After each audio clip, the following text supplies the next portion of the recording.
Gracias por continuar con nosotros. Estamos en el día viernes 13 de noviembre de 2020.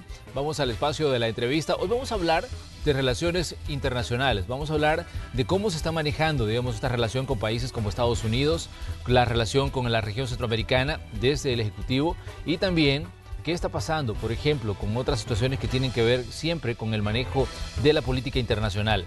Estados Unidos vivió elecciones el pasado 3 de noviembre. Ya hay un presidente electo, pero hay un presidente que todavía no reconoce de esa derrota. De hecho, anuncia que va a ir a las cortes.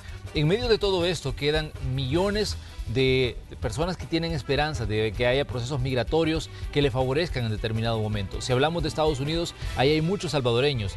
Muchos que están bajo la sombría del TPS, otros que están esperando una reforma migratoria de la que se ha hablado durante tanto tiempo, pero que no ha llegado. De todos estos puntos los vamos a abordar hoy con diputados de la Comisión de Relaciones Exteriores de la Asamblea Legislativa. Así es que bueno, vamos a poner algunos hechos en contexto para luego comenzar nuestra conversación de hoy. El sábado los ojos del mundo se posicionaron en Estados Unidos cuando se confirmó que Joe Biden alcanzó la mayoría para ganar la presidencia del país norteamericano. Entre las propuestas de Biden se encuentra el abordaje de la migración, cómo modernizar el sistema, extender los programas de protección, deportar a aquellos que han cometido faltas graves, evitar redadas masivas en lugares de trabajo, entre otros. El director del Instituto Salvadoreño del Migrante INSAMI, César Ríos, dijo que como institución que trabajan en pro de los salvadoreños en dicho país, se espera que el nuevo gobernante establezca políticas que mejoren las condiciones de miles de compatriotas que están en zozobra ante posibles deportaciones, además de lo importante que son por el trabajo que ejercen. Confiamos en un abordaje basado en los ofrecimientos y en la plataforma presentada por el Partido Demócrata. El Partido Demócrata, el presidente Obama ofreció una reforma migratoria y confiamos que en esta administración se pueda llevar a cabo. Un abordaje urgente de la reunificación de la familia y los niños separados en esta administración. Una residencia permanente para los migrantes beneficiarios del DACA y TPS. Para la comisionada presidencial Carolina Recinos, es importante fortalecer las relaciones con el nuevo gobierno estadounidense que proyecta como ganador a Joe Biden. Creo que nosotros ya hemos planteado y quiero reafirmar que Estados Unidos es nuestro mayor socio comercial, pero también es el hogar de más de 3 millones de salvadoreños y salvadoreñas que viven en ese territorio. Así como lo ha hecho el presidente desde el inicio de su mandato, con la perspectiva de fortalecer y garantizar los intereses de estos salvadoreños y de nosotros que vivimos aquí en el país. Esta mañana conversaremos sobre estos y otros temas con los diputados del FMLN, Karina Sosa y Manuel Flores. Bienvenidos a la entrevista de Hechos AM. Muy bien, a esta hora vamos a saludar a uno de nuestros invitados, Manuel Flores, y estamos esperando que se integre a la conversación también Karina Sosa, quien pues está en este momento dirigiéndose al edificio Bicentenario. Manuel, buenos días, un gusto que nos acompañe, bienvenido a Hechos AM una vez más. Muchas gracias por la invitación, Manuel, y saludar a nuestros amigos que nos sintonizan a esta mañana, de este viernes 13. Importante destacar pues el trabajo desarrollado por la Comisión de Relaciones Exteriores, y sobre todas las cosas, pues, discutir contigo esta mañana las perspectivas de futuro. Muy bien, Manuel, uno de los puntos importantes quizás es que ya el gobierno tiene más de un año pues trabajando en el Ejecutivo, Nayib Bukele, presidente. ¿Cómo ven ustedes desde la Comisión de Relaciones Exteriores el manejo de la política exterior precisamente de este gobierno? Bueno, hay varios temas que debemos ponerlo en la perspectiva actual. El gobierno maneja pues a través de su Cancillería las excelentes relaciones que se tienen con el gobierno de los Estados Unidos, que es nuestro principal socio comercial, pero desde hace más de un año no tenemos embajador. ¿Qué significa entonces no tener embajador en Estados Unidos? Que no se le ha dado importancia real a estas relaciones, porque desde el momento en que no tenemos a nuestro representante en Estados Unidos, significa que las cosas no se han caminado de la manera correcta. Para nosotros es importante que se mantenga este tipo de relación, que se fortalezcan este tipo de relaciones, no solamente con el gobierno estadounidense, sino también con las demás estructuras de vida de ese país. Estamos hablando entonces que ante las elecciones recién pasadas se debe de pensar no solamente en fortalecer la relación con Estados Unidos, sino con otros países del mundo, porque así es la geopolítica, así es la relación diplomática, es una relación de ganar-ganar, es una relación de fortalecimiento al estatus mundial, y por esa razón creo que Cancillería en el último año y medio no ha estado a la altura de las circunstancias del país. Ahora bien, se nombra a Milena Mayorga como la embajadora, en este caso en Estados Unidos. Todavía ella no ha partido para Estados Unidos porque estaba esperando los avales que se les tenían que dar, pero en este caso, ¿cómo ven ustedes esa representación que puede hacer, digamos, esta persona que se ha desempeñado como diputada en la Asamblea Legislativa? Bueno, han habido cuestionamientos de algunos sectores sobre el nombramiento de Milena, pero es la decisión del presidente, que es el encargado de las relaciones diplomáticas, y nombra a Cancillería, y además pues es el que le dé el aval final al nombramiento de los embajadores en todas partes del mundo donde tenemos embajada.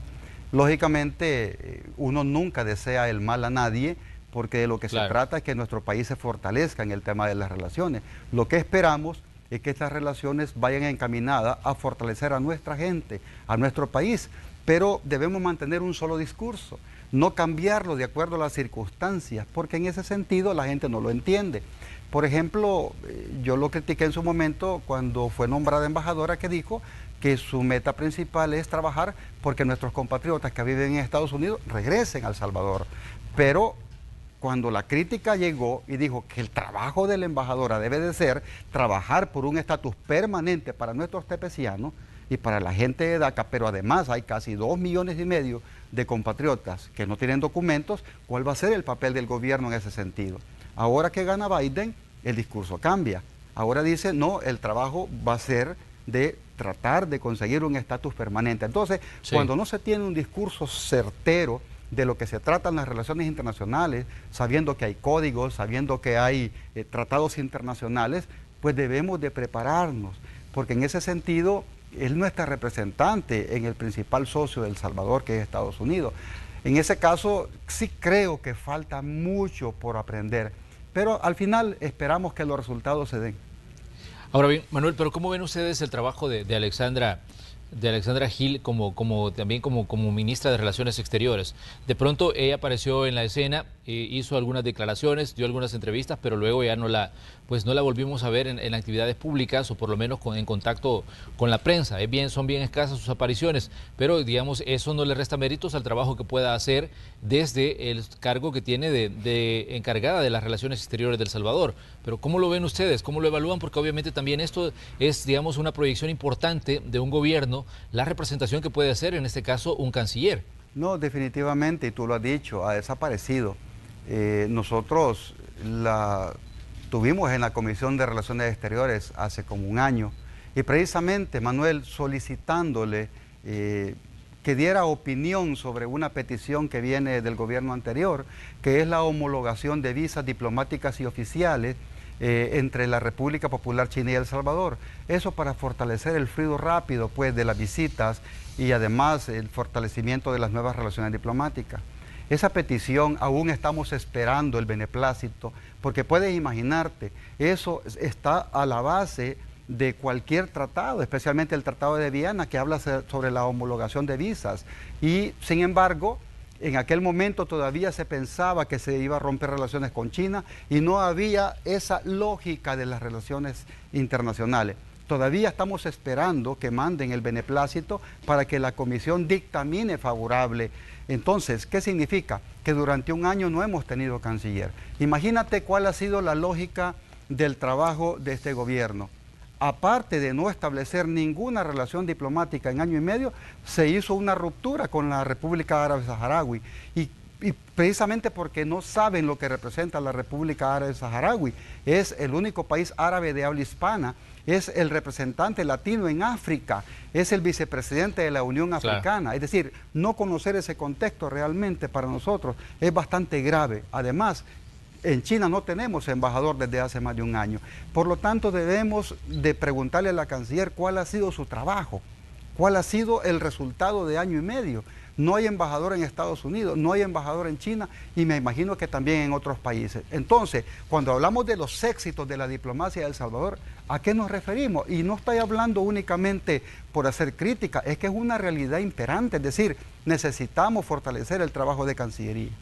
Ahora bien, Estados Unidos ha vivido elecciones el 3 de noviembre, todavía está, digamos, en una situación no definida por completo, digamos, el futuro del país ante, digamos, Joe Biden ha sido declarado ganador, pero hasta ahora no hay un reconocimiento de parte de la administración Trump. Sabemos que durante mucho tiempo el tema migratorio ha estado, digamos, entre las altas y las bajas de la política en Washington, ha sido usado como tema electoral. Se habló de un muro que al final no se materializó, porque obviamente el presidente Trump va a terminar su gestión y el muro quedó ahí como un proyecto de esos grandes para tratar de frenar la inmigración. Sabemos que muchos digamos, salvadoreños están viviendo y trabajando en Estados Unidos. Algunos están aferrados a, digamos, aspectos legales que les permiten permanecer en ese territorio sin problema. Otros están trabajando prácticamente en la clandestinidad y como indocumentados en territorio estadounidense, y esto obviamente abre muchas perspectivas para el territorio centroamericano y específicamente para El Salvador, que ya hablábamos que tiene pues una buena cantidad de población en este país. Ya se incorpora con nosotros a nuestra conversación Karina Sosa, a quien le damos los buenos días. Hola Karina, ¿cómo está? Bienvenida, y tal vez me gustaría que nos diera su perspectiva sobre el futuro de los salvadoreños en Estados Unidos ante lo que se ve será pues ya también un cambio en la Casa Blanca, la salida de Donald Trump y la llegada de Joe Biden, que es del Partido Demócrata. Gracias, Manuel. Buenos días a usted, a Manuel también. Estoy en medio de dos Manuel. Un saludo también a la población salvadoreña que está pendiente siempre de esta entrevista. Definitivamente, Manuel, amigas y amigos que nos ven, salvadoreños y salvadoreñas que están en el exterior también dándole seguimiento a esta entrevista, definitivamente que las elecciones de Estados Unidos han generado tremenda expectativa para la población migrante y principalmente para la población salvadoreña, para quienes están allá, pero también para sus familias que están acá. Porque en este proceso electoral, pues vimos el estilo del presidente Donald Trump hablando sobre la migración, como siempre lo ha hecho, pero también vimos por parte del candidato Biden propuestas que han generado tremendas expectativas a la población migrante. Él habló, por ejemplo, de que iba a impulsar en sus primeros 100 días una legislación que buscara facilitar un estatus permanente a todos los migrantes que permanecen en Estados Unidos, y eso es algo que la población migrante lo ha recibido con alegría y con expectativa, y justamente podría decirles que es uno de los aspectos que al candidato Biden le valió para que se inclinara el voto a favor de él. Y un aspecto que no puedo dejar de mencionar, que me parece sumamente interesante también, es el voto de la mujer. Sí. El voto de la mujer se decantó más por Biden que por Trump, y ese es un aspecto importante.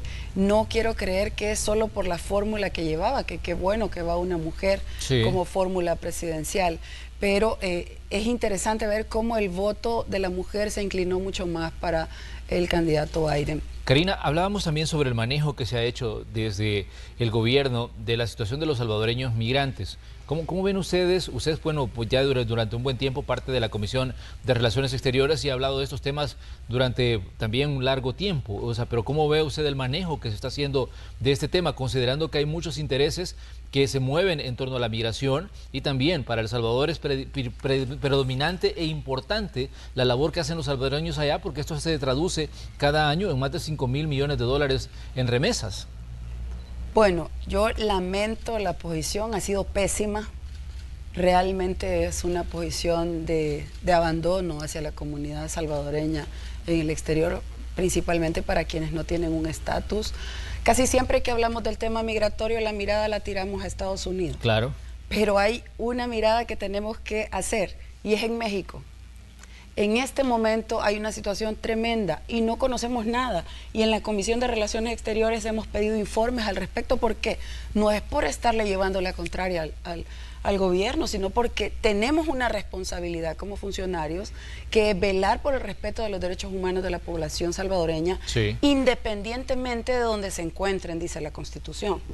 No nos dice solo los que están aquí. Entonces nosotros hemos estado preguntando ¿cuál es la atención que este gobierno le está dando a los migrantes que están estancados en México? que iban rumbo a Estados Unidos, que solicitaron un asilo y que los tienen en un compás de espera. ¿Cuál es la condición en la que ellos se encuentran? Porque podemos hablar de migración, pero deberíamos de hacer un abordaje más amplio. Claro, en este momento nos cita el punto de las elecciones de Estados Unidos, pero no quiero desaprovechar mencionar esto para que entienda el amigo y la amiga que me está viendo, que nos está viendo, que justamente las palabras tienen sentido, las palabras que estamos diciendo, porque hay una desatención para estos salvadoreños que requieren en ese momento más difícil, que es el tránsito hacia un país determinado, y cuando llegan a un país determinado en condición de migrante irregular, pues requieren mucha más atención por parte del gobierno de su nacionalidad, en este caso El Salvador. ¿Qué les ha dicho Cancillería respecto a esos informes que han pedido ustedes desde la comisión? Porque obviamente tiene que haber un seguimiento para todos esos salvadoreños, una relación con México para tener, digamos, los reportes de lo que está ocurriendo ahí con toda esta gente que tiene y abriga todavía la esperanza de llegar tal vez a territorio estadounidense, pero se ha quedado en condiciones deplorables en territorio mexicano. No, que definitivamente, Manuel, mira, la Comisión de Relaciones Exteriores incluso pasó casi 6 meses sin reunirse. Es increíble, cuando yo presido la Comisión de Justicia y Derechos Humanos, jamás dejamos de trabajar en la pandemia. Es más, durante esos 6 meses no sabíamos nada del trabajo de Cancillería, y precisamente lo que dice la diputada Karina Sosa es que necesitamos saber cuál era la condición de nuestros compatriotas. Tú mencionaste algo interesante, Manuel. Donald Trump ofreció el muro y no lo hizo. Sí, claro. Pues hizo un muro virtual, ¿sabes?, en los países centroamericanos, cuando se firmó el famoso tercer país seguro. Claro. Lógicamente, eso es una bofetada a nuestra gente, porque ya no te tratan como tal en Estados Unidos. Te dicen, no, ustedes tienen mejores condiciones, ¿para qué van a venir a hacer acá? Y te comienzan a dar un trato desigual, un trato bastante, digamos, difícil para nuestra gente, la separación de la familia, y te dice, ¿usted regresa a El Salvador? No, para Guatemala, México o para Honduras, no para nuestro país. En ese sentido, queríamos que Cancillería nos diera informe y todavía no lo tenemos. Incluso el informe que enviaron, completamente fuera de la realidad, lo han enviado a la comisión y no tiene ninguna lógica aprobárselo. ¿Por qué razón? Porque nosotros esperábamos conocer las acciones que hicieron. Incluso en Estados Unidos, en los consulados, le negaban la entrada a nuestros compatriotas. Le negaron la entrada precisamente cuando se está hablando del tema de TPS. ¿Te puedes imaginar que ni siquiera le han dado tratamiento, ni siquiera han dado informes del trabajo de Cancillería en Estados Unidos, ya no digamos en Australia, en Italia, en Belice, en Nicaragua, donde hay una cantidad enorme de compatriotas? Porque cuando hablamos de compatriotas fuera de El Salvador, solo nos referimos a los que están en Estados Unidos. Claro. Y por supuesto que una de las lógicas importantes es la remesa, pero así como viene remesa de Estados Unidos, viene de Italia, viene de Canadá, viene de México, viene de Francia, viene de Australia. Entonces, no es el tema tanto de lo que mandan de dinero, sino la condición humana en la que están viviendo nuestros compatriotas. Por esa razón, todavía estamos esperando un informe real de lo que Cancillería ha hecho con nuestros compatriotas, porque al final después dicen, nosotros hemos hecho tal cosa, respaldamos la política de Biden, cuando realmente lo que hicieron fue respaldar por completo la política antimigrante de Trump. Eso es así. Firmaron documentos que pedimos nosotros en la comisión para saber qué firmaron, y no conocemos lo que significa tercer país seguro. Ahora no bien, sabemos qué es lo que se firmó. Ahora bien, Karina y Manuel, podríamos estar, digamos, ustedes podrían aplazar el trabajo que ha hecho, el informe que presentaba la canciller, porque ya vimos que se han reprobado otros informes de otros ministros. ¿Podría ir por este mismo camino también el trabajo de la ministra de Relaciones Exteriores? Bueno, las acciones hablan por sí solas, Manuel. Voy a subrayar justamente lo que Manuel está planteando. ¿Hasta dónde ha llegado la frontera? Hasta El Salvador. Si no, veamos lo que está pasando en la franja norte de nuestro país, en Chalatenango. Ahí está la frontera ahora. Y eso es algo que es increíble que esté pasando, pero está sucediendo. Nosotros respetamos las legislaciones de todos los países. Nosotros hemos construido, Manuel fue parte de la elaboración, discusión junto al resto de diputados de la ley de migración, cuando esta servidora era presidenta de la comisión. Y claro, ahí establecimos normas garantes de proteger los derechos de salvadoreños y de migrantes en tránsito o destino a El Salvador, pero también les establecimos obligaciones, responsabilidades. Todos los países las tienen, las respetamos, pero la gente tiene derecho a decidir si migra o no. Y eso no lo podemos evitar. ¿Qué pasaría con el informe de la canciller? Pues realmente no tenemos mayor información, valga la redundancia, de ese trabajo que ha estado desarrollando. Al contrario, lo que tenemos son quejas. Si no, recordemos el episodio doloroso de los varados. Eso fue algo lamentable y que justamente en el marco de una pandemia, que es un momento tan difícil, nosotros siempre hemos estado del lado de la salud, de la vida, pero también del derecho al salvadoreño de regresar a su patria. Este es su país, nadie le puede prohibir el ingreso como se lo están prohibiendo ahorita a los chalatecos, que no pueden, que se quedaron al otro lado en Honduras y no pueden regresar, y el presidente les dice narcotraficantes y contrabandistas. Nadie les puede negar el ingreso a su país. Pero en este gobierno ha pasado, y eso es absolutamente ajeno a la pandemia. Eso se llama incapacidad de poder afrontar una situación difícil, de tener claridad de los derechos de las personas, o que le den lo mismo, porque realmente cuando usted se preocupa como funcionario, usted, como dice el salvadoreño, se rebusca por hacer bien su trabajo. Pero lo que tenemos son aspectos que lo que demuestran es la incapacidad que ha tenido este gobierno para poder administrar este año de gobierno y principalmente el contexto que le ha tocado asumir, que es el caso de la pandemia. Cuando se habla de política exterior, el Ejecutivo hace énfasis en el trabajo que hicieron las administraciones anteriores, y aquí hay que ver, digamos, la labor que hizo el FMLN.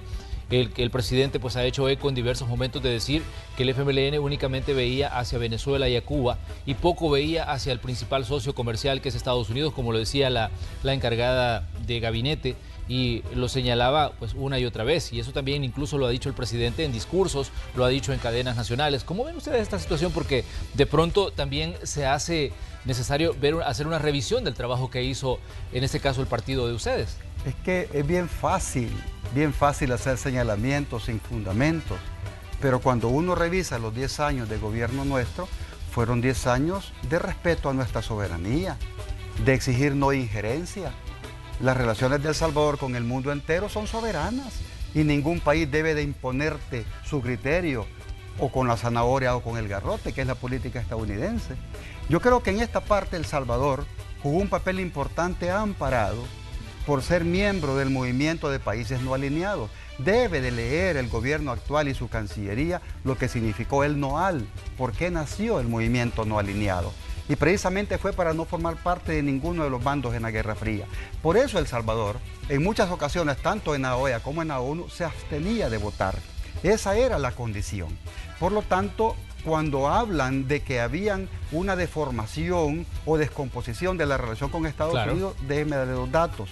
Nunca el TPS estuvo en peligro de ser desaprobado en Estados Unidos. Siempre hubo prórroga, siempre hubo un trabajo, acompañamiento del canciller con la Comisión de Relaciones Exteriores, muchas veces al Senado y al Congreso, reuniones con Jim McGovern, reuniones con Bernie Sanders, con Marco Rubio, con Norma Torres, reuniones con senadores de ambos partidos, e incluso haciendo una labor, digamos, de que la gente conociera lo que era TPS, porque muchos senadores ni siquiera sabían lo que era el TPS.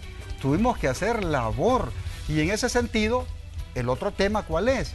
Nunca estuvieron en peligro los fondos del milenio, porque siempre se desarrollaban de manera correcta los informes a tiempo, la aplicación en el presupuesto de lo que le correspondía a El Salvador, pero este año que nos encontramos, que el gobierno actual, no sé a quién se le olvidó, no puso lo que le correspondía a El Salvador para la contraparte de los fondos del milenio, que estuvieron a punto de perderse. Entonces, ¿quién es el irresponsable? Hacer señalamientos, por ejemplo, de que El Salvador tenía relaciones con Venezuela, con Cuba, y no es soberano, pues. Las primeras relaciones diplomáticas que se hicieron en el gobierno del FMLN en el 2009, ¿cuál fue? Primero, Cuba, Vietnam, y se comenzaron a fortalecer después con Senegal. 38 nuevas relaciones diplomáticas. ¿De qué estamos hablando entonces? De que en este gobierno, año y medio, no ha habido una sola relación diplomática. Por lo tanto, cuando deben de dar una declaración, deben de ampararse en su trabajo, no en el que el otro hizo. Pero ¿qué quiero decirte? Jamás estuvo en peligro ninguna cooperación de Estados Unidos con El Salvador, porque siempre se respetó la dignidad soberana. Exigíamos no injerencia, y precisamente cuando se establecieron los vínculos diplomáticos con la República Popular China, la ex embajadora Jing Meng quiso meter su mano señalando que El Salvador corría peligro si establecían vínculos diplomáticos con China. Después vino el coronel Johnson y dijo en su primera declaración: lo que vengo es a que rompa relaciones con China y las restablezcan con la provincia rebelde de Taiwán.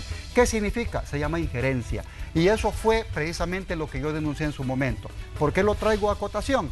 Porque no debemos de permitir de ningún país injerencia, porque también recordemos la injerencia que tuvo un ex embajador, si no mal recuerdo, de Alemania o de Inglaterra, que comenzó a meter su cuchara en temas internos del país. Entonces, ¿cuál fue la política de nuestro país? No injerencia.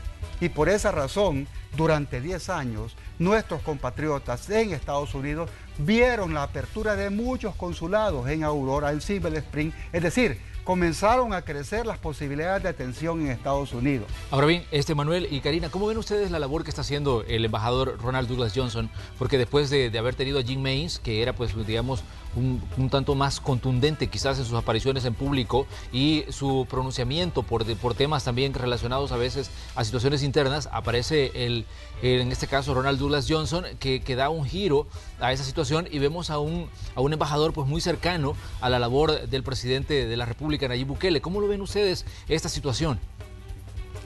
Bueno, es cierto lo que usted plantea, Manuel. Se ha notado que hay una inclinación hacia el actual presidente, pero los hechos han sido tan fuertes y las violaciones y atropellos al Estado de Derecho, a los derechos humanos en nuestro país han sido tan contundentes que hay momentos determinados en los que al embajador le ha tocado hacer posturas como la que recientemente hizo en el caso de la Fiscalía, que por cierto es una flagrante violación a la responsabilidad que tiene la Policía Nacional Civil de ser la colaboradora de la investigación del delito junto a la Fiscalía. Y hemos visto tremendo atropello, que es algo que no se puede tapar con un dedo, sino que ha sido algo demasiado obvio en lo que el embajador, al igual que el resto de funcionarios o instituciones que están en este país, han mostrado una postura preocupante. Y quiero decir sobre este punto, lo que hizo el presidente al darle la orden al director de la PNC de actuar de esa manera, obstaculizando el trabajo constitucional que tiene la Fiscalía, es grave. Pero no solo para nosotros, sino que también para los ojos del mundo. Y aunque quieran hacerlo ver como cualquier cosa, debo decirles que eso tiene serias implicaciones en las relaciones que pueda tener de cooperación un país amigo con El Salvador. Y por supuesto que nos afecta. También nos afecta en el tema de la inversión. El salvadoreño quizás que me está viendo no entiende cuál es la gravedad de las cosas, pero sí debo decirle que al final del día hay países que tienen la buena voluntad de colaborar con El Salvador, de atender aspectos específicos en los cuales se encuentra la población salvadoreña en vulneración, y este tipo de acciones que demuestra el presidente espantan a cualquier cooperante y a cualquier persona o institución que quiera venir a invertir en El Salvador. Y al final, ¿a quién lo impacta? A usted. Porque eso lo que significa es reducción de oportunidades de atender una necesidad que usted, que me está viendo en la televisión en este momento, tiene.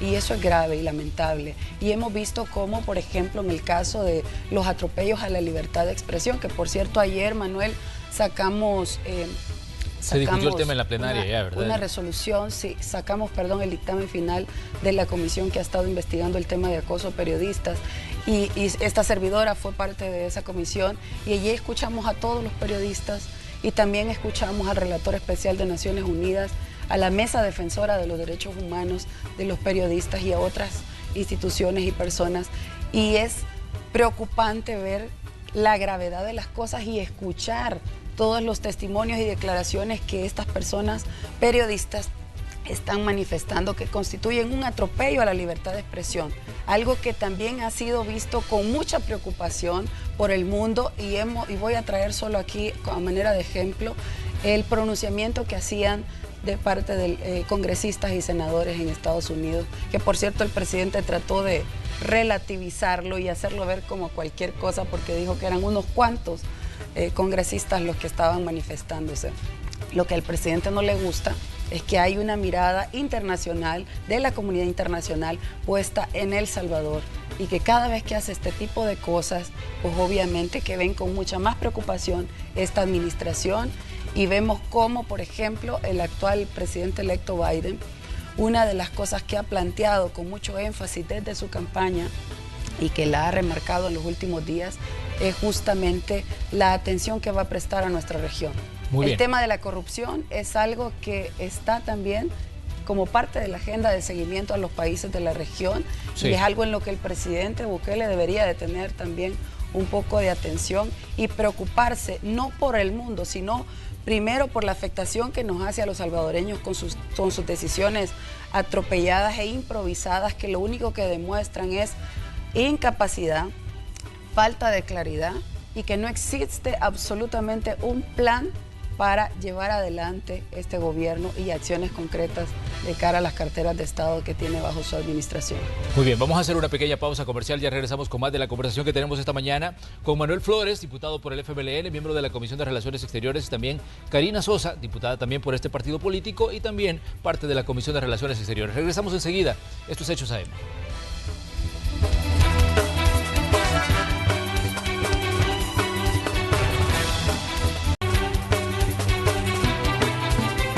Mañana de viernes 13 de noviembre de 2020, en el espacio de la entrevista de Hechos AM, conversamos con diputados por el partido FMLN, miembros de la Comisión de Relaciones Exteriores de la Asamblea Legislativa.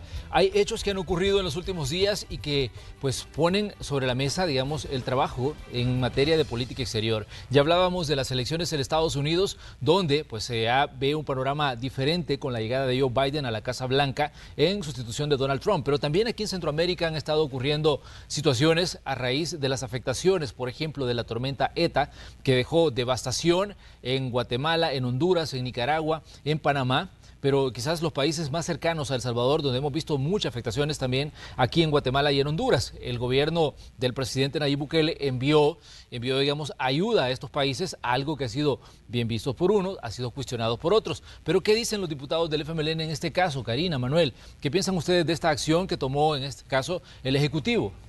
Bueno, hay temas importantes que destacar, la solidaridad del mundo, porque no creo que alguien se oponga a la solidaridad en momentos difíciles, de tragedias, de pandemia, de terremotos, porque el ser humano así ha sido a lo largo de los años. Lógicamente hay mayores potencialidades y menores potencialidades. Durante la época pandémica, pues que a pesar que fue mundial, nuestro país recibió ayuda de muchos otros países del mundo, Estados Unidos, China, Francia, Italia, y venían en aviones y no había mucha bulla, ¿verdad? Incluso todavía no se ha recibido el informe de lo que se recibió en donación. Pero en la región centroamericana ocurrió una tormenta. Los más afectados, Nicaragua, Honduras, Guatemala. Gracias a Dios por nuestro país no pasó el huracán ETA. Pero hemos visto acciones concretas de la región. El apoyo que el gobierno nuestro le ha dado a Guatemala y Honduras. Pero queremos saber también la condición de nuestros compatriotas que viven en esos países. Ayer salió la noticia que Nicaragua desplegó los helicópteros Mi-23 llevando ayuda de Nicaragua a Honduras, transportando tropas, transportando socorristas, al igual que nuestro país hizo. Claro. Es importante destacar entonces la solidaridad centroamericana en este momento. Yo creo que estar aplaudiendo acciones como esta es bueno, pero también es importante destacar la situación de nuestros compatriotas acá en El Salvador, que si bien es cierto, se ha llevado ayuda a Nicaragua y Guatemala, también hay gente que no la ha recibido en El Salvador.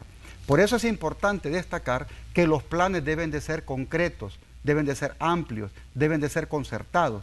Y en ese sentido, te puedes imaginar que aún están sacando noticias de la llegada del alimento a Honduras y Guatemala. Fueron como 30 camarógrafos a cubrir esa noticia. Yo creo que si tú vas a apoyar a alguien, hazlo con el corazón y no para hacer un show. Es importante destacar la ayuda, pero que no se manipule ni se abuse de eso. En ese sentido, yo sí creo que vale la pena destacar, Manuel, que en la región latinoamericana también se están dando elementos clave de solidaridad. El apoyo de México a nuestro país, el apoyo de Argentina a nuestra región, el apoyo que están dando decididamente otros países es importante. ¿Por qué razón? Porque en su momento la región centroamericana va a dar un giro espectacular en los próximos 2 años. te lo aseguro, porque precisamente el mal manejo de la pandemia que ha ocurrido, especialmente en el Triángulo del Norte, va a pasar cuentas. Honduras precisamente no hizo evacuaciones, Guatemala no hizo evacuaciones, Nicaragua hizo evacuaciones aplicando su experiencia histórica en este tipo de tragedia. Un solo fallecido en Puerto Cabeza, especialmente en Bilwi. Entonces, destacar las acciones positivas para nuestro país, algunos quieren ocultarlas, porque precisamente es un gobierno no afín al nuestro. Entonces, cuando tú mencionas la parte solidaria, yo precisamente jamás me voy a oponer a eso, porque nuestro país recibe ayuda de otros gobiernos. En la pandemia, ¿qué vinieron? Ventiladores, mascarillas, caretas, equipos biomédicos, y no se sabe cuánto vino. Queremos saber realmente cuánto vino, cuántos millones recibimos, a quién se le destinó, y precisamente eso es la solidaridad. Todo lo que se recibe para el pueblo debe de ser estrictamente entregado al pueblo, y también cuánto se recibió. Ahora bien, Karina, digamos, esto se somete a evaluaciones. ¿Esperan ustedes pedir informes, en este caso, al gobierno, al Ejecutivo, sobre, digamos, lo que ha hecho con el tema del manejo de la pandemia y también con las situaciones, bueno, lo de la pandemia ya está en discusión, con el tema de la tormenta ETA y la ayuda que se ha dado a Guatemala y a Honduras en este caso? Por supuesto que sí, que no lo duden ni el gobierno ni la población salvadoreña, que a pesar de cualquier tipo de ataque que nos quieran montar, nosotros seguiremos haciendo nuestro trabajo. En este caso, bueno, Manuel y yo estamos por salir ya de la asamblea, pero el grupo parlamentario tiene una postura, y se la ha demostrado al país, coherente, que ha tratado de estar garantizando que sea efectivo el uso de los recursos. Lamentablemente, por parte de este gobierno lo que encontramos es que a todo quiere tirarle una sábana y cubrir, y el tema de la rendición de cuentas es lo que menos ha hecho. Y quiero aprovechar, Manuel, su pregunta para destacar algo que es importante hacer conciencia en la población, que fue parte de las cosas que nosotros hicimos como gobierno y que este gobierno ha desmantelado y desmontado, y es el sistema de protección civil. Doy gracias a Dios, porque tiene misericordia del Salvador, que esa tormenta no llegó hasta aquí.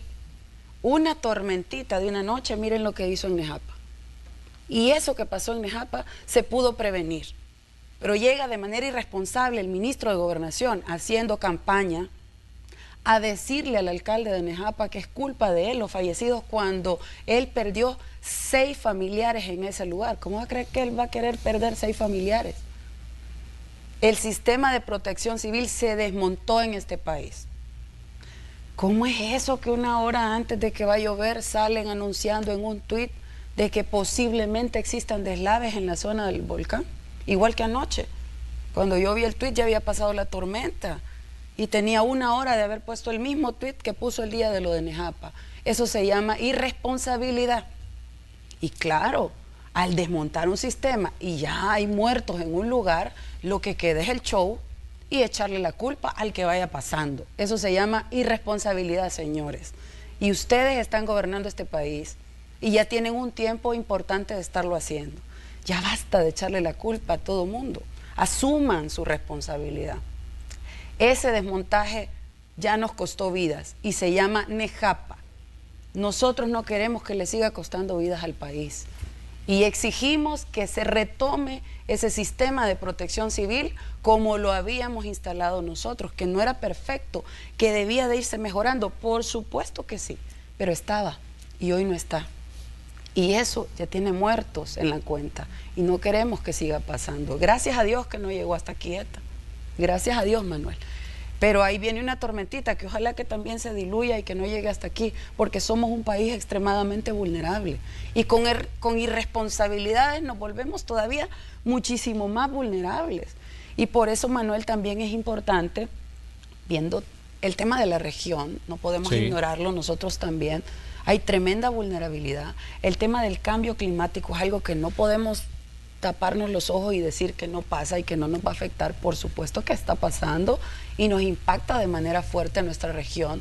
Por eso es importante también hacer consideraciones a nivel de la región, tanto de parte de los ejecutivos como de parte de los legislativos, promover políticas públicas coordinadas con la región, darle fuerza al SICA, por ejemplo, que lamentablemente cuando le tocó a este gobierno asumir la presidencia, ni siquiera llegó el presidente Bukele a recibir la presidencia del SICA, cuando es un espacio regional sumamente importante desde el cual se puede conseguir la elaboración e implementación de políticas públicas de cara a atender diferentes aspectos de la región centroamericana, y ahí está, por supuesto, el tema del cambio climático. En el caso de las legislaciones, pues también es importante revisar y construir marcos jurídicos regionales que nos permitan darle una mejor atención a los diferentes aspectos que tienen que ver con la vida de la región, y por supuesto que ahí va también el tema del cambio. ¿Qué piensan ustedes que hoy con el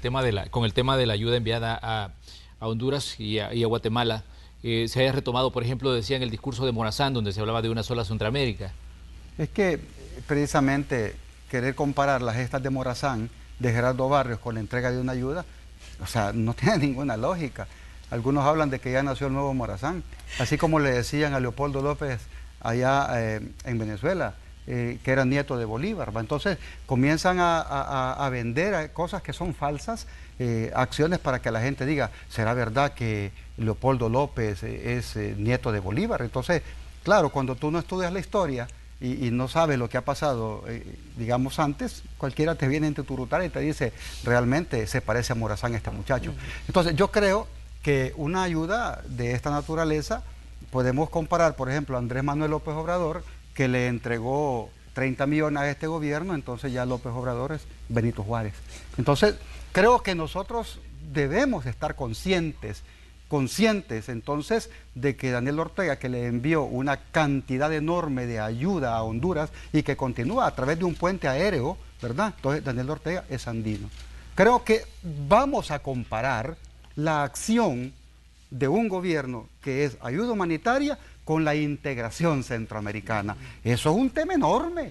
Y hablar de integración centroamericana no es hablar únicamente de migración y hablar únicamente de aduana, es hablar de medio ambiente, de derechos humanos, de movilidad, de transitabilidad. Estamos hablando del derecho a la migración, estamos hablando del tema de salud, de haber enfrentado la pandemia en conjunto como región centroamericana.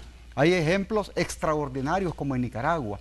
Jamás cerraron la economía y está creciendo, el único país de la región que está creciendo económicamente.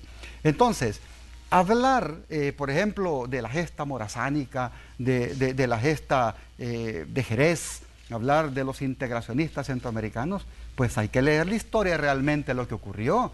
Era con espadas que se combatía pues aquellos que querían dividir la región, era con cañones, era con mosquetes, no era con Twitter, ¿verdad? Entonces, querer hacer una acción, digamos, propagandística de la entrega de una ayuda, a veces resulta un poco chocante. ¿Los hondureños necesitan? Sí necesitan. Imagínate que dicen, los hondureños están sufriendo y tenían para pólvora china, tenían para gastar una cantidad de cosas, entonces, ¿qué está pasando?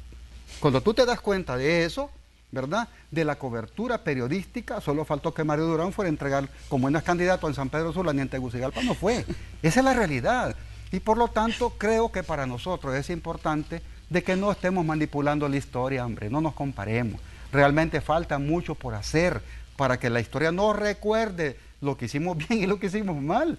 Entonces, resulta que ahora que nosotros establecimos una relación, Manuel Flores, por ejemplo, propuso el Día Nacional de la Iglesia Evangélica en El Salvador, ya soy Martín Lutero. No es así, no es así el tema, ¿verdad? Pero hay temas más importantes que no se le ha dado la trascendencia, como el día de ayer, que se aprobó, por ejemplo, el decreto para darle pensión vitalicia a los mundialistas 70 y 82, verdaderos héroes. Incluso que quisieron manipular en aquellos tiempos que Honduras y El Salvador fueron a una guerra por un partido de fútbol. ¡Qué falacia! Realmente fue por la guerra económica de la burguesía de ese momento, por el apoderamiento de la región y precisamente lo que decía Karina, de ese trasiego de productos y mercancías, de la creación de la nueva oligarquía en la región. No fue por un partido de fútbol, entonces ahora la culpa fue de los mundialistas por haber ganado. No, fue una situación de empoderamiento de los Estados Unidos en la región. Ahora, ¿qué piensa, Manuel? Con esto, Manuel, el tema integracionista, morazanista, no es así que se hace. Es precisamente llamando a la unidad centroamericana y no estar hablando en mal de los demás presidentes, sino poniendo nuestro país como referente no acudir a tomar posesión de SICA, no participar en la conferencia centroamericana para atender la pandemia, no es integracionista. Ahora bien, ¿pero qué piensan ustedes cuando se dice que el FMLN hace una mejor oposición que un mejor gobierno? Porque ese es un punto importante, se hace énfasis en lo que también no se hizo durante los 10 años de administraciones del FMLN. Karina. El FMLN tuvo una debilidad, Manuel, que nosotros la vimos como una fortaleza. Y es que en lugar de hacer todo ese montaje de publicidad que está haciendo el presidente, que ha gastado millones en cada cosa que abre, si va a abrir un chorro, me sale hasta en el cereal en la mañana cuando voy a tomar la leche. O sea, es impresionante. Nosotros en lugar de hacer eso, decidimos invertir esos recursos publicitarios en más obras y acciones para la población salvadoreña. Y al final uno debe hacer un mea culpa. Si usted que me ve no me escucha y no me está viendo y no sabe las propuestas que hemos hecho porque no tengo el espacio aquí en este medio, pues difícilmente se va a enterar de que yo estoy haciendo algo. Y eso es real. Y nosotros no lo vimos así. Nosotros pensamos que yo me podía ahorrar más en el tema publicitario para poderle dar a más gente. Y eso es algo que lo hemos revisado y lo hemos asumido con mucha responsabilidad. No fuimos la perfección, por supuesto que habían cosas que mejorar y hacer, pero sí hicimos cosas importantes que ahora la gente nos dice que las extraña, que se desmontaron. Un ejemplo chiquitito, la pensión para las personas adultas mayores. Pero ya el no FMLN, existe, Manuel. Karina, Ya el no FMLN existe. también ¿Y hace usted una mea cree, culpa por perdón, el caso Manuel? de Mauricio Funes. Perdón, Manuel, ¿usted cree que a esa gente no le hace falta los $50 que le daban? Que no era mucho, no era mucho, pero $50 para una persona que no tiene ni uno es muchísimo y es un valor muy importante y le ayuda a mantenerse y a conseguir algunas cositas para comer por lo menos, pero ahora ya no existe. Hemos visto cómo se desmonta, por ejemplo, el tema de la atención a la mujer a través de Ciudad Mujer. Son programas que generaron un impacto y que transformaron vidas y que iban camino a irse mejorando y desarrollándose de mejor manera para seguir generando más impacto en la población salvadoreña. Pero vino este gobierno y lo empezó a desplumar hasta el punto de hacerlo ver nada. Y eso es preocupante porque siquiera fuera porque tuviese propuestas de mayor impacto, pero ahora no bien, vemos Karina, nada. yo Lo tengo único una que pregunta en vemos, específico. Lo único que vemos es señalamientos, acusaciones que demuestran y reiteran cada vez que salen de ese tuit o cada vez que salen de la boca de un funcionario, lo que subrayan es incapacidad, falta de conducción, falta de claridad y de rumbo para llevar adelante El Salvador. Ahora bien, y eso de yo le preguntaba a pelearse, Karina... Y eso Karina, de pelearse, Manuel, perdón, de pelearse con todo el mundo es una cosa impresionante porque al final le trae consecuencias al país. No podemos olvidar que se peleó con los presidentes de la región también, que hubo ataques para el presidente de Honduras, Nicaragua y hasta Guatemala. Eso no lo podemos olvidar. El tema de la solidaridad, en el caso de la tormenta, por supuesto que es importante y al fin ha dado un gesto de lo que realmente somos los salvadoreños, porque los salvadoreños sí somos solidarios. Los salvadoreños somos personas que nos entregamos y tratamos de hacer lo mejor de nosotros o dar lo mejor de nosotros en cualquier espacio que nos encontremos.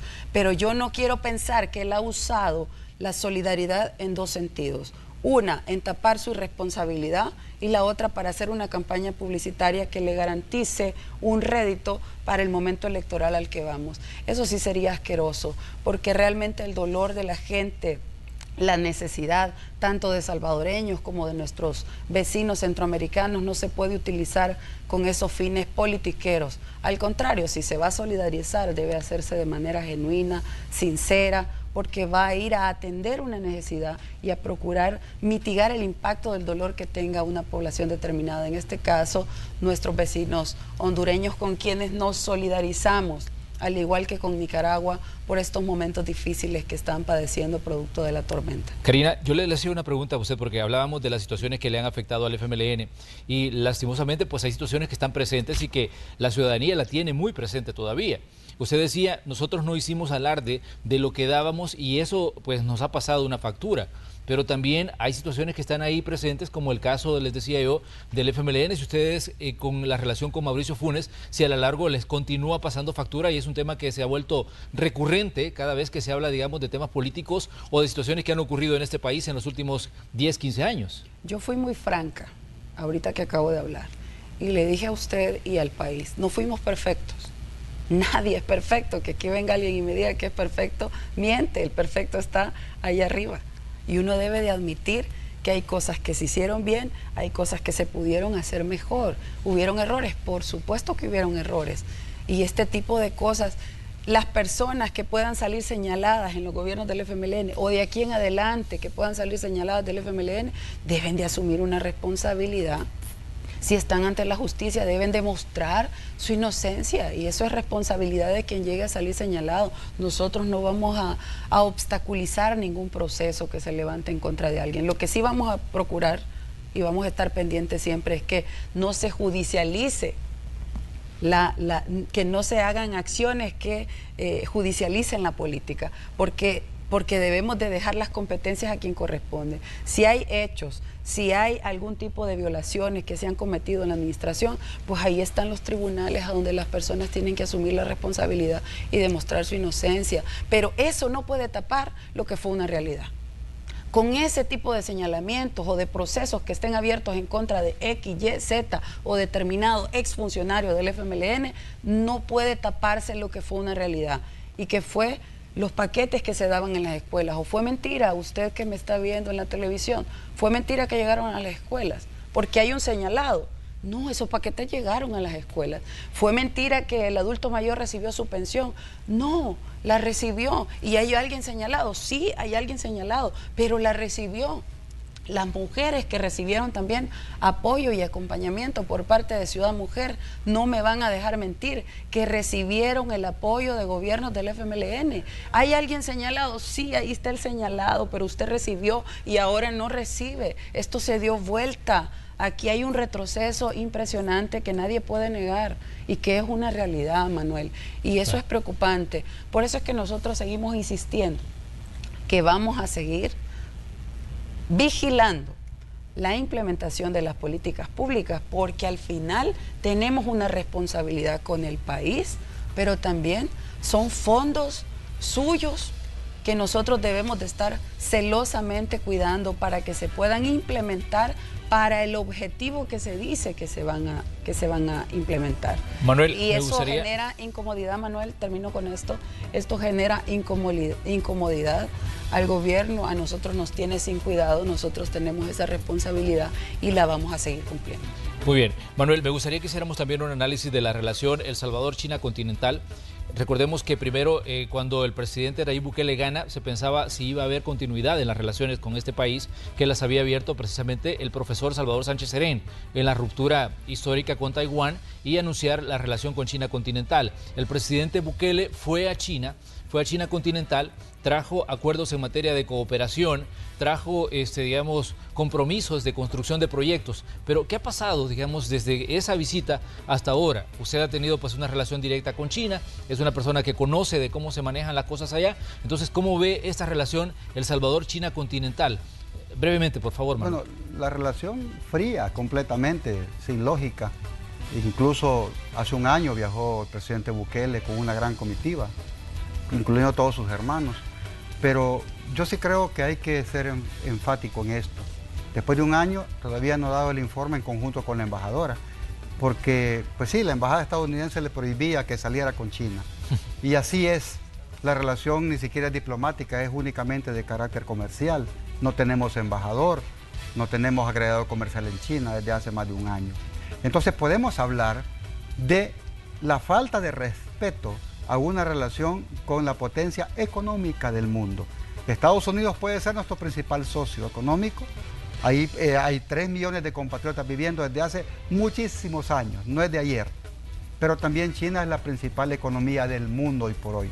Y se prepara para dentro de 2 o 3 años ser la principal potencia del mundo. Entonces, ¿cómo le estamos dando un trato a un país miembro del Consejo de Seguridad de Naciones Unidas, al país que está encabezando la lucha contra el cambio climático, el país que ha llenado el vacío dejado de manera irresponsable por Estados Unidos en el tema de los derechos humanos? ¿Cómo es posible que durante más de un año no se haya tenido una visita de Cancillería a China para preguntar cómo están las cosas, o por lo menos qué tal está la oficina de la embajada en Beijing? Claro. ¿Cómo preparar misiones empresariales? Ni una tan sola ha ido a China en este gobierno, ni una tan sola misión empresarial. ¿Qué significa entonces? De que el tipo de relaciones con China no se ha aprovechado. Hay proyectos que se van a ejecutar como Sur City, como el proyecto Lago de Ilopango, como la biblioteca virtual, como el estadio de fútbol, que fueron proyectos que se dejaron en la gestión pasada. Lo que hizo el presidente Bukele fue ir a negociar esos fondos y decir: yo quiero esto, esto y esto, pero ya se habían negociado los fondos. En conclusión, las relaciones con China de este gobierno fueron dirigidas por la Embajada de los Estados Unidos. Eso lo dijo el coronel Johnson: yo he venido a romper relaciones. Por eso le hice un meme al coronel Johnson en ese sentido, porque digo, yo vengo a romper las relaciones con China y que se establezcan con la provincia rebelde de Taiwán. Entonces, por eso no ha avanzado. ¿Qué ha pasado con Vietnam? También otro país emergente. Nada. ¿Qué ha pasado con Palestina? Nada. ¿Qué ha pasado con Senegal? Nada. ¿Qué ha pasado con los países con que tenemos relación diplomática? Ni siquiera Cancillería sabe con cuántos países tenemos vínculos diplomáticos. Es más, Manuel, para nosotros es importante que si vamos a posicionar a nuestro país como un país cool, como un país con una visión estratégica mundial, que la gente nos conozca. Pero cuando nuestro país compitió por un escaño en la Comisión de Seguridad de la ONU, 5 votos obtuvimos. Una pequeña isla del Caribe sacó 185. San Vicente y la Granadina nos dio una arrastrada diplomática, si le podemos llamar así. O sea, que porque Estados Unidos, nuestro principal benefactor, dijo: yo voy a apoyar a El Salvador, todo el mundo iba a hacer fila para votar por nosotros. 5 votos, incluyendo Marruecos. ¿Por qué? Porque en ese momento se había roto relaciones con la República Saharaui, porque Marruecos ofreció ayuda. ¿Dónde está esa ayuda de Marruecos? Ese es precisamente no conocer la geopolítica, eso es precisamente no conocer la historia de esos países invasores. Y por esa razón, yo sí creo que este gobierno debe de darle categoría a las relaciones con China. China no es cualquier país, es la potencia económica que se prepara para el año 2026, a declararse una sociedad medianamente desarrollada. ¿Qué significa? Hace 6 días pusieron su satélite 6G en el espacio. Eso es lo que es China. Y nosotros acá, como un país que necesita cooperación e inversión, no hemos movido un solo dedo. Yo le llamo a la canciller que ella salga, hombre, salga de ahí en la oficina, viaje, vaya a hacer lobby, lleve misiones empresariales, lleve propuestas concretas, no solamente para proyectos de esa naturaleza, sino para recuperar nuestra maltrecha economía, que durante la pandemia sufrió una, digamos, situación bastante difícil. En un año lo vamos a vivir. Karina, Manuel, les queremos agradecer que nos hayan visitado esta mañana, cerrando la semana. Estamos hablando de política exterior y del manejo de las relaciones de El Salvador con el resto de naciones. Gracias por estar aquí. Esperamos verlos próximamente para que sigamos hablando de estos temas y de otros que están en las agendas informativas. Muchas gracias, Manuel. Un gusto estar con ustedes, 2 Manueles, y un saludo a la población salvadoreña y especialmente a nuestros compatriotas en el exterior. Gracias, Manuel, por la oportunidad. Y bueno, Manuel y Manuel somos memes. Vamos a hacer un meme de esta entrevista de esta mañana, y a los que nos sintonizaron, pues agradecerles y que pues Dios bendiga a cada uno de nuestros hogares en un viernes 13, preparándonos para el fin de semana. Bendiciones para todos. Muy bien, nosotros vamos a una pausa comercial, vamos a regresar enseguida con más de Noticiero Hechos. Tenemos temas que ustedes deben conocer, se los vamos a presentar, información de desarrollo, información del tráfico. Sigue con nosotros, volvemos en cuestión de segundos.